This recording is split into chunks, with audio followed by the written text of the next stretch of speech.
Hello guys, welcome back to Pakistan reaction channel. मैं bro की तरफ से मैं हूं इब्तिसाम, मेरे साथ हैं मैं हूं आपका अपना मोटा भाई और दूसरी तरफ मैं हूं जुनैद। भाई आज की जो वीडियो लेके आए हैं वो ऐसी वीडियो है, वो ऐसा बिजनेस है जो आपको अंबानी और अडानी दोनों से ऊपर ले जाएगा भाई। ऐसा कौन सा बिजनेस है भाई?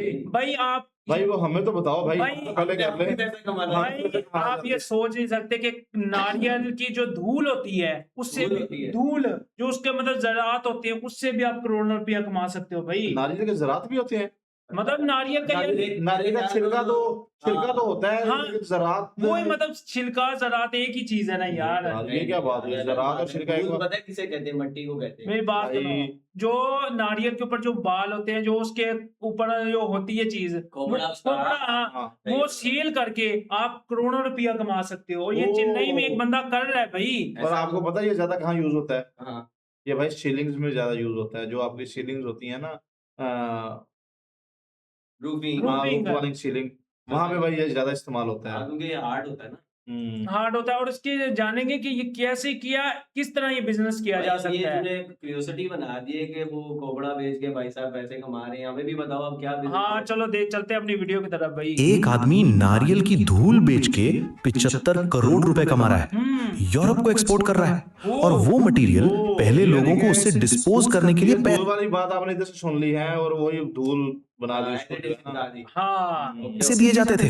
ये सच है यार। और आज मैं तुम्हें इस पूरी कहानी के अंदर कोई और काम ना कर देता तो वो भी आपकी तरह ही बड़ा लिखा।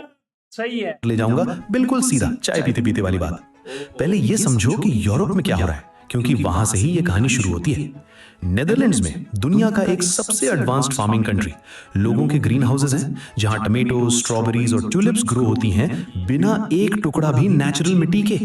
सीरियसली, जमीन नहीं, मिट्टी नहीं, सिर्फ growing medium.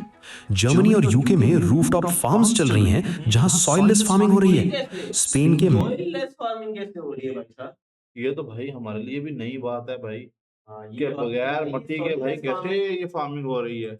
Massive green house complexes जो स्पेस से भी दिख जाते हैं, वहां भी यही चीज यूज हो रही है। क्या? एक मटेरियल जो सॉइल की जगह काम करता है, जो पानी रोक के रखे, रूट्स को ऑक्सीजन दे, न्यूट्रिएंट सीधे प्लांट्स तक पहुंचाए। इसको कहते हैं ग्रोइंग मीडियम। अब तक वो यूज करते थे एक चीज, पीट मॉस। स्वैम्प से निकलता है, बॉक्स से काम करता है बहुत अच्छा, पर एक massive problem. Peat moss extract करने के लिए जमीन खोदी जाती है और मीथेन गैस निकलता है, CO2 से 25 गुना ज्यादा डेंजरस ग्रीन हाउस गैस। मतलब यूरोप अपनी खेती बचाने के लिए प्लैनेट को उल्टा खराब कर रहा था। एकदम सीधा आयरनी। और 1990s के एंड में डच रिसर्चर्स ने कहा यार इसका ऑल्टरनेटिव ढूंढना है, और वो ऑल्टरनेटिव ऑलरेडी एग्जिस्ट करता था इंडिया में, फ्री में, कचरे की तरह बहका हुआ। बताता हूं क्या है ये। जब नारियल से फाइबर निकलते हैं रोप, मैट्रेस के लिए एक फाइन डस्ट लाइक मटेरियल बचता है। इसको कहते हैं कोकोपीट या कॉइल पिथ। इतनी बड़ी क्वांटिटी में निकलता था कि कोई जानता ही नहीं था क्या करना है, तो लोग क्या करते थे, जला देते थे या नदियों में फेंक देते थे। और यार अगर ये आग पकड़ ले तो हफ्ते भर जलती रहती है, हफ्ते भर। लिटरली एक हस्क का टुकड़ा हफ्ते भर स्मोकिंग करेगा, पूरी बस्ती में पोल्यूशन। और इसी चीज को डच रिसर्चर्स ने देखा और बोला वेट, इसमें पीट मॉस से बेटर प्रॉपर्टीज हैं। अब आता है अनीस अहमद, चेन्नई का बंदा, बायोटेक्नोलॉजी ग्रेजुएट। उनके वालिद कॉयर फाइबर इंडस्ट्री में काम करते थे तमिलनाडु में। मतलब नारियल का पूरा इकोसिस्टम इनके बचपन से फेमिलियर था। उन्होंने यूनिवर्सिटी ऑफ एडिनबरा में रिसर्च की, हाँ स्कॉटलैंड वाली एडिनबरा। फिर central institute of brackish water aquaculture में भी काम किया। रिसर्च करते करते उन्होंने समझा कि यूरोप में पीट मॉस का प्रॉब्लम क्या है, और एक दिन कनेक्शन जोड़ा, यार वो चीज जो हम घर पे जला रहे हैं वही चीज तो यूरोप ढूंढ रहा है। 2012 में चेन्नई में ग्लोबल ग्रीन कॉयर शुरू किया, बिल्कुल स्क्रैच से। क्या होगा अगर इंडिया का नारियल का कचरा पूरी दुनिया की फार्मिंग का फ्यूचर बन जाए? रुको बताता हूं, ये पहले से हो रहा है। अब तुम्हें एग्जैक्टली समझाता हूं कैसे काम करता है ये सब, क्योंकि यही तो रियल मैजिक है। कोकोपीट एक स्पंज की तरह बिहेव करता है, अपने वेट का 9 से 10 गुना पानी अब्सॉर्ब कर सकता है। मतलब क्रिकेट बॉल की साइज का एक ब्लॉक पूरा एक बकेट पानी रोक के रखेगा और स्लोली प्लांट्स को रिलीज करेगा। इसका पीएच न्यूट्रल है, 5.5 से 6.5, जो मेजॉरिटी ऑफ प्लांट्स के लिए परफेक्ट रेंज है। नेचुरली डिजीज रेजिस्टेंट और रिन्यूएबल। नारियल हर साल उगता है, जबकि पीट मॉस बनता है थाउजेंड्स ऑफ इयर्स में। कोई कॉन्टेस्ट ही नहीं है। अब ग्लोबल ग्रीन कॉयर का actual process step by step. पहले raw material collection. Company Tamil Nadu के कोकोनट मर्चेंट से छिलके कलेक्ट करती है, और यार शुरुआत में ये फ्री में मिलता था। अनीस खुद कहते हैं लोग हमें कोकोपीट गिफ्ट कर देते थे, ले जाओ यार हमारा काम करो। यार रॉ लेकिन ये मटेरियल देखो जिन्होंने फिर गिफ्ट जैसे किया होगा। जैसे काम चल जाता है हाँ। फिर वो शाम की तरह गुरु भाई की तरह देखते होंगे भाई ये इतने पैसे कमा रहे हैं हमसे, या नहीं, नहीं भाई अब तो फ्री नहीं मिलेगा, आपको पैसे हाँ, लगेंगे। पैसे लगेंगे। चलो जीरो कॉस्ट, कहाँ ये भाई? एक ऐसी बिजनेस है जहां तुम्हारा बिग चलो कोकोनट वगैरह काम करने Business से करते टेस्ट हैं। इनपुट business करना लिटरली start फ्री था। दूसरा सॉर्टिंग, फाइबर और पीट अलग किया जाता है। फाइबर जाता है रोप और मैट्रेस वालों के पास B2B चैनल्स के थ्रू। एक ही raw material, 2 revenue streams, smart. तीसरा वॉशिंग, और ये स्टेप सबसे क्रिटिकल है, यहीं पे क्वालिटी डिसाइड होती है। रॉ कोकोपीट में सोडियम और पोटेशियम सॉल्ट्स का कॉन्सेंट्रेशन इतना हाई होता है कि सीधा सॉइल में मिक्स करो तो प्लांट्स जल जाएंगे, सॉल्ट बर्न।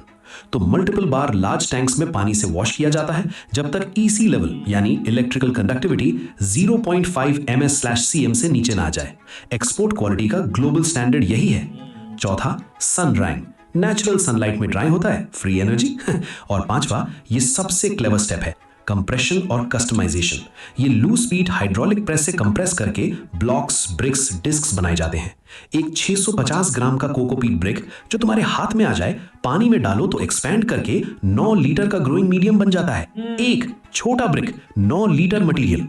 यूरोप तक छोटा पैकेज जाता है, वहां एक्सपैंड होता है। लॉजिस्टिक्स कॉस्ट ड्रामेटिकली कम। और ये सिर्फ कंप्रेशन नहीं, ये ग्लोबल ग्रीन कॉयर का बिगेस्ट डिफरेंशिएटर है। वो न्यूट्रिएंट्स भी मिक्स करते हैं। टमेटो ग्रीन हाउस का रिक्वायरमेंट अलग, रोज नर्सरी का अलग, हर्ब्स का अलग। अनीस की टीम एग्जैक्टली क्लाइंट की जरूरत के हिसाब से NPK, nitrogen, phosphorus, potassium blend करती है। ये सिर्फ ग्रोइंग मीडियम नहीं है, ये एक टेलर्ड एग्रीकल्चरल सोल्यूशन है। और इसी कस्टमाइजेशन की वजह से उनका प्रोडक्ट प्रीमियम प्राइस पे बिकता है। कंपेटिटर्स सिर्फ रॉ पीट बेच रहे थे, ये सोल्यूशन बेच रहे थे। क्या होगा अगर हर इंडियन फाइबर यूनिट यही करने लगे? बताता हूं नंबर्स में। अब एक मोमेंट बताता हूं जो ऑलमोस्ट सब खत्म कर देता। पहली एक्सपोर्ट शिपमेंट के लिए कंटेनर रेडी किया, क्वालिटी टेस्टिंग में पता चला EC लेवल सफिशिएंट नहीं घटे, सॉल्ट कंटेंट ज्यादा था, पूरी शिपमेंट रोकनी पड़ी।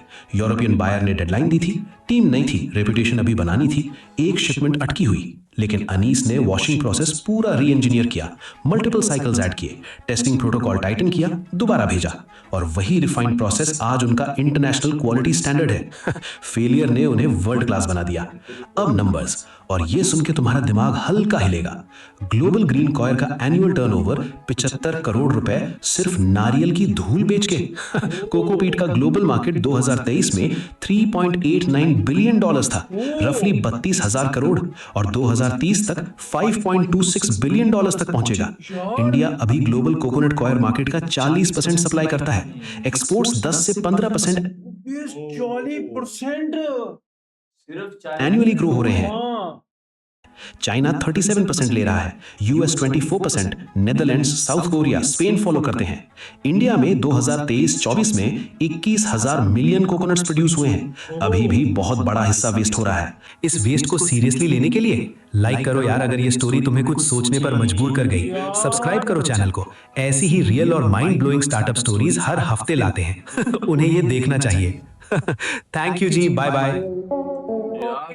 हम इंस्पायर तो बहुत हुए हैं, लेकिन हमारे यहाँ तो भाई इतने नारियल तो है नहीं। नारियल तो है नहीं। हाँ। नारियल तो है ज्यादा इंडिया में, और भाई वहाँ पे वो नारियल पानी भी लोग बड़े शौक से पीते हैं। बिल्कुल। और हाँ, नारियल पानी तो हाँ रोड पे मिलता है भाई, हाँ। और उधर आज शुभ काम करने से पहले भाई नारियल फोड़ा जाता है। नारियल बिल्कुल। फोड़ा जाता है भाई। और लेकिन यार उन्होंने बड़ी चीजें तो एक्सपोर्ट करते ही थे, जैसे ऑयल्स हो गई, गाड़ियां हो गई, बाइक्स हो गई, दीगर चीजें एक्सपोर्ट तो करते ही थे। लेकिन नारियल जैसी चीजें भी यार, नारियल का मटेरियल भी एक्सपोर्ट करना इन्होंने शुरू कर भाई, दिया है। ये बात बिल्कुल सही कर रहा भाई, नारियल की धूल ही बेच रहे हैं। धूल ही बेच रहे हैं भाई यार, मतलब बिल्कुल। धूल बेच के 75 करोड़ जितना इतना हैवी अमाउंट यार कमा 75 लेना। करोड़ रुपया और सिर्फ धूल का यार। यार खुशकिस्मत लोग हैं ये जो धूल के भी भाई 75 तुम्हारे तो करोड़। आपके तो धूल के भी पैसे हैं, अपने तो यहाँ सोना भी बेचे यार तभी हमें पैसे नहीं बनते हमें यार। तो धूल मुफ्त में मिलती है, वो जो चेहरों पे पड़ती है भाई, जो जो ये रोड्स के हमारी ऊपर। आंखों में हाँ होता है ना, यार, या वो मैं- वाली मिलती है, या जो ये जो हमारी आंखों में झोंकता है बस वो वाला। यार यकीन मानो, मैंने एक दफा नारियल पिया था और अब मुझे दुख हो रहा है कि वो नारियल का जो ऊपर वाला खोल होता है वो मैंने ऐसे ही फेंक दिया यार। नारियल पिया था आपने? पिया था यार। अच्छा मुझे लगा लिया था। लिया। आपने बात ही अच्छी किया। यार। मैंने एकदम नारियल लिया था। यार, ये मोटा मैं ये पूछना चाहता था, आपकी आंखें बाहर नहीं आई यार। क्या भाई आपने बात ही ऐसी की है भाई। यार भाई हमारे व्यूवर्स यार में से इनके किस किस को काम जे हमारे व्यूवर्स में से किस किस को पता था भाई कि ये नारियल का भाई धूल बेच के भी इंडिया में इतने पैसे कमाए जा रहे हैं भाई। और उनकी जो पीछे वो साइंस है ना कि भाई वो जीरो सॉइल वाला वो जो कॉन्सेप्ट है भाई हाँ, फार्मिंग का वो हाँ, बड़ा यूनिक है। unique मैंने पहली बार सुना। बिल्कुल। और यार जिस बंदे को ये कॉन्सेप्ट आया ना यार, आपकी सोच को सलाम है यार। भाई पढ़े लिखे लोग हैं, कोई बड़े engineering लिखे करके हैं, आया है। बिल्कुल ऐसे ही है। हाँ। तो वाकई ये यार थी आज की हमारी वीडियो। उम्मीद करते हैं आपको हमारी वीडियोस अच्छी लग रही होंगी और हमारी इंटरटेनमेंट भी अच्छी लग रही होगी। अगर तो हमारी इंटरटेनमेंट और वीडियो आपको अच्छी लग रही हैं तो तो हमारे चैनल को सब्सक्राइब करें। अपना और अपनी फैमिली का ढेर सारा ख्याल रखिएगा। मिलते हैं आपसे नेक्स्ट वीडियो में, तब तक के लिए stay tune and take care ji.